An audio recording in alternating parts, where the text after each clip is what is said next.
May problema ka ba sa sirkulasyon ng dugo o bigat sa binti at gusto mong gumaan ang pakiramdam sa dulo ng araw? Nakatayo ka ba buong araw sa trabaho at laging pagod ang mga binti mo?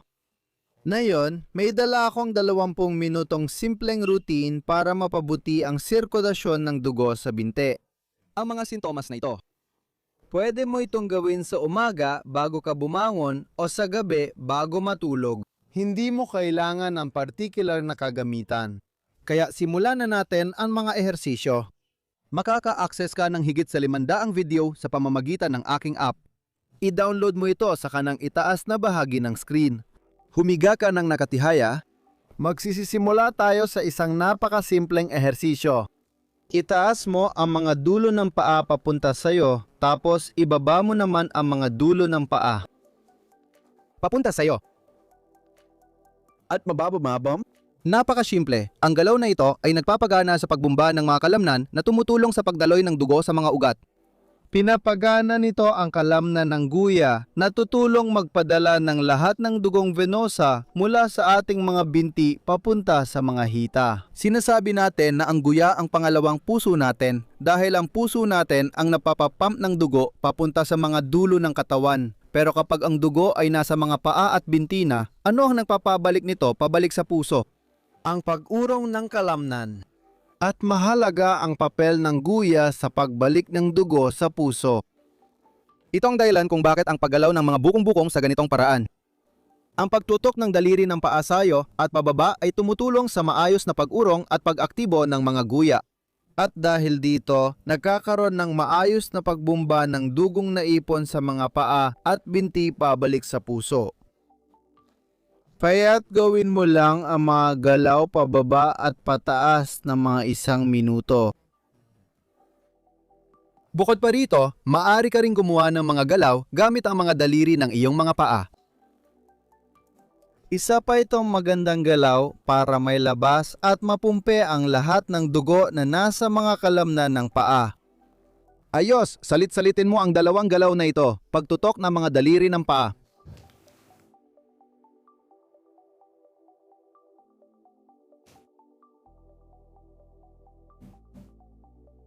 At paggalaw ng mga daliri ng paa. Inirekomenda ko na gawin mo ang bawat isa ng 1 minuto. Natapos na natin ang paggalaw ng mga bukong-bukong, magtutuloy-tuloy pa tayo ng kaunti sa paggalaw ng mga daliri ng paa.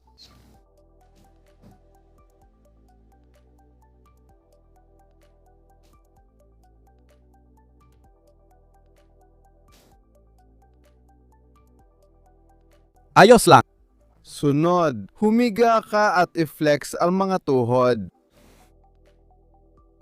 Itaas ang isang binti papunta sa dibdib at hawakan ito sa likod ng tuhod. Iunat ang binti at sa dulo ng pag-unat, kapag hindi mo na kayang iunat pa, hilahin ang punta ng paa papalapit sa iyo. Mag-relax at ipahinga ang tuhod. I-extend, ihatak ang punta ng paa papunta sa iyo. At mag-relax. 2 na, kumpletuhin natin ang 12 sa bawat gilid. 3.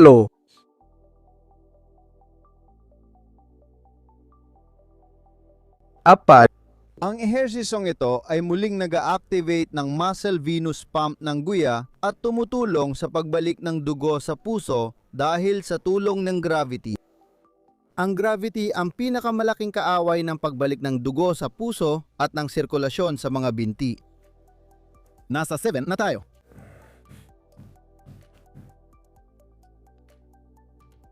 8.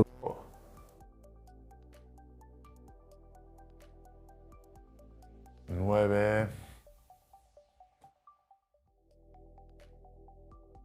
10, 10, 11, isa na lang natitira at 12. Dagdag pa dito sa posisyong ito, maaari tayong gumawa ng paikot na galaw gamit ang bukong-bukong na napakaganda para magpatuloy. Kasama ang pag-agos ng dugong benoso mula sa paa at binti. Kaya maaari ka lang gumawa ng 10 ikot sa isang direksyon. 6, 7, 8, 9, 10 at 10 ikot sa kabilang direksyon. 1, 2, 3, 4, 5, 6, 7, 8, 9 at 10.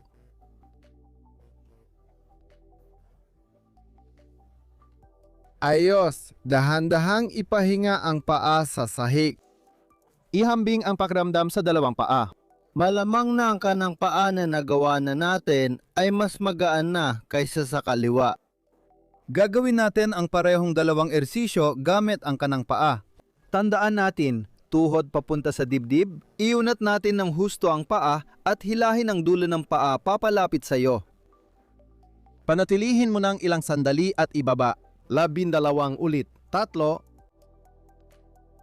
2, pansinin kung paano tayo tinutulungan ng grabidad. 3 at 3, Pinapadali nito ang pagbabalik ng dugo, ang pagbabalik ng lahat ng dugong naipon sa ating mga binti. 4, 5, 6, 7,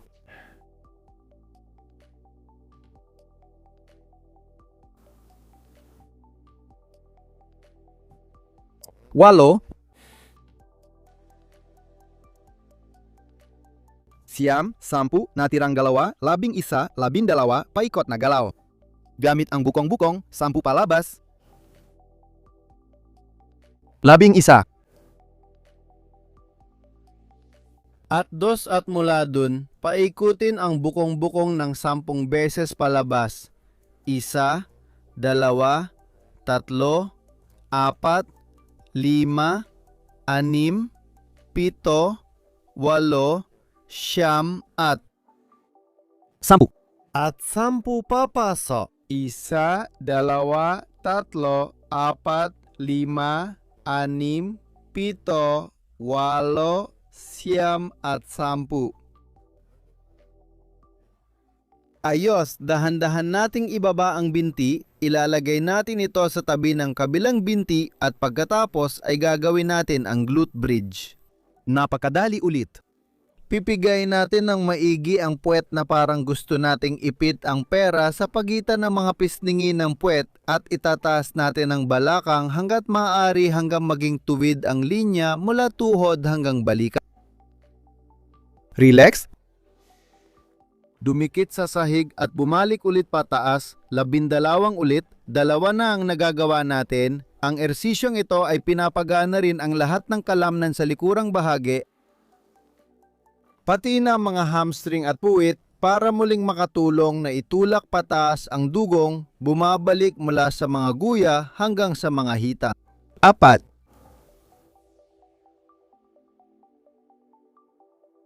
5. Kumpletuhin natin ang 12 ulit. 6. Para mas epektibo ang ehersisyo, irekomenda kong itutok palabas ng bahagya ang dulo ng paa para makontrata ang mga puwit. Mas malakas. 7.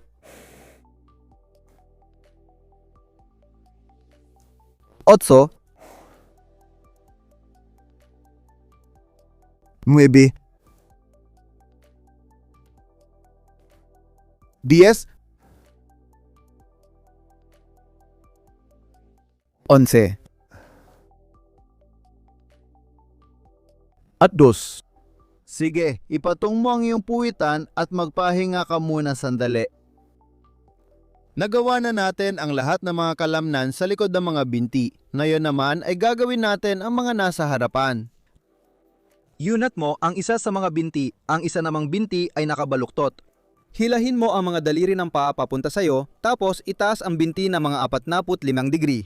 Panatilihin ng ilang sandali at mag-relax.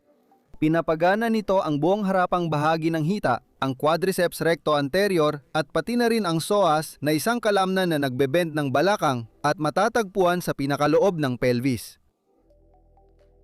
2 na nagawa natin, tapusin natin ang 12 ulit ng sabay. 3,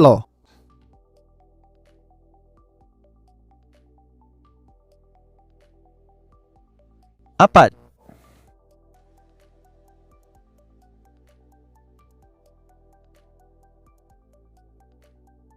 5. Ulit na huwag kalimutan na hilahin ang mga daliri ng paa papunta sa'yo na nagpapaganda.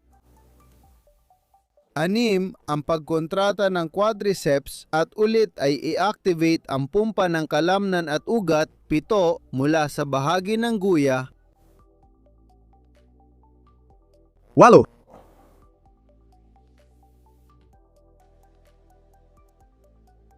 Siyam.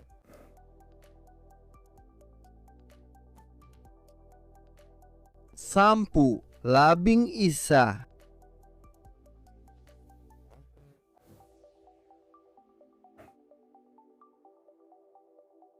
At 12. At ulitin natin ang 12 ulit gamit ang kabilang binti. Kabilang binti. Nakaturo ang paa, tuwid ang binti. Itataas natin ng 45 degree, panatilihin ng ilang segundo. At magpahinga. 1, 1, 2.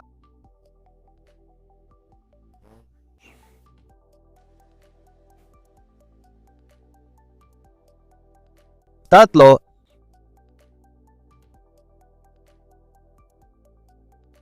4.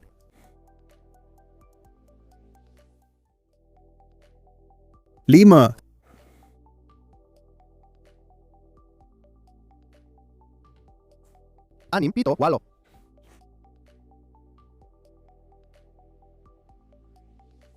7.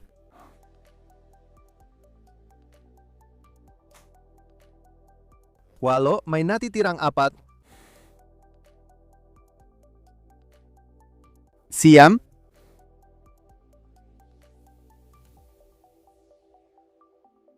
10.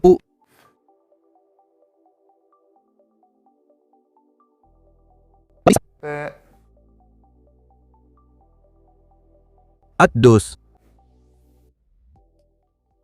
Magaling! Humiga tayo sa gilid at gumulong hanggang sa nakadapat tayo. Mula sa posisyong ito, ibaluktot mo ang mga tuhod mo. Ganito. At paikutin ulit natin paloob ang mga bukong-bukong. 10 beses. Push. 3. 4. 5. 6. 7. 8. 8. Siyam at 10. At pagkatapos ay palabas. 1. 2. 3. 4.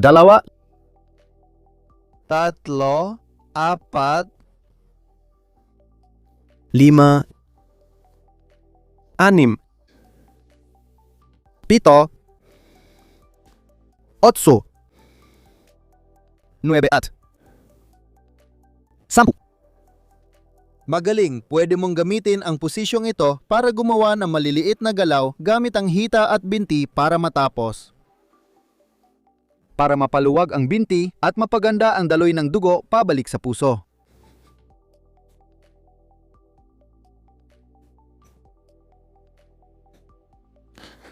Sige, para sa huling ehersisyo, kailangan natin ng upuan. May upuan na ako, umupo ka sa upuan at gawin ang ilang pag-unat ng tuhod. Napakadali lang, iunat mo lang ang isang binti, hilahin ang dulo ng paa papalapit sa'yo gaya ng ginawa natin kanina at panatilihin. Ilang segundo, ulitin gamit ang kabilang binti hanggang makumpleto ang 12 ulit sa bawat binti, kaya ang kabuuan. Na 24. Punta tayo sa pangalawa, mahalagang panatilihin ang paa na hindi nakataas kundi bahagyang nakatagilid palabas para mas ma-activate ang quadriceps na kalamnan at ang panloob na bahagi ng quadriceps. 2 na nagagawa natin.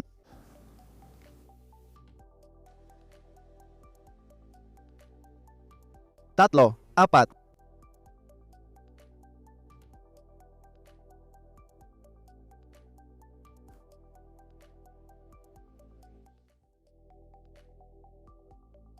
4. 4.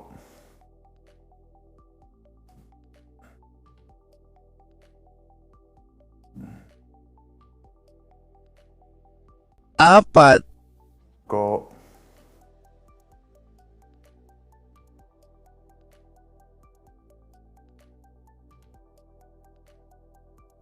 6,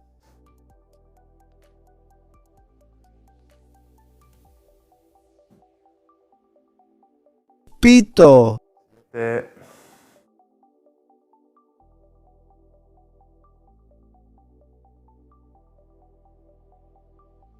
8, 9,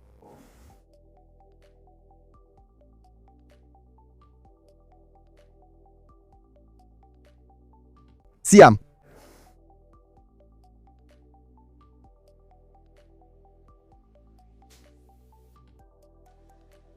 10, dalawa na lang ang natitira.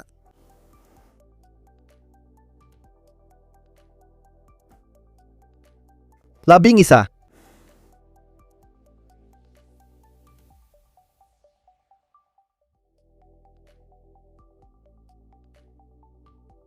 12.